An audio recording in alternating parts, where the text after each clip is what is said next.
ఒక అమావాస్య రోజు ముసలు నడుచుకుంటూ వెళ్తున్నారు.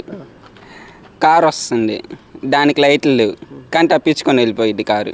ముసలోని కొట్టకుండా పక్క నుంచి వెళ్ళిద్ది. ఎలాగా? అమావాస్య రోజు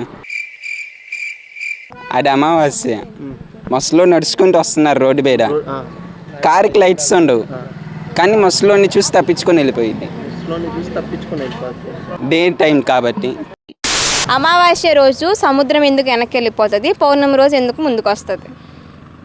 నేను ఎప్పుడు సముద్రాన్ని అడగలా. బాగైందా? ప్రతిదానికి ఓవర్ ఎక్స్ప్రెషన్. అలా కాదు, ఆన్సర్ ఉంది దానికి.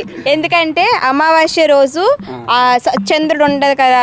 సో అమావాస్య రోజు ఒక నిమిషం చెప్పేది అమావాస్య రోజు చంద్రుడు ఉండదు కదా. సో చంద్రుడు ఉంటేనే లవర్స్ బీచ్ లోకి వస్తారు. సో ఎవరు రారు కదా, వాళ్ళు ఎవరు రారు కదా. సో ప్రశాంతంగా వెనక్కి వెళ్ళిపోద్ది. పౌర్ణమి రోజు ఏంటి, ఎక్కువ వాళ్ళు వస్తాయి. అంటే పౌర్ణమి రోజు ఫుల్ మూన్ ఉంటది కదా.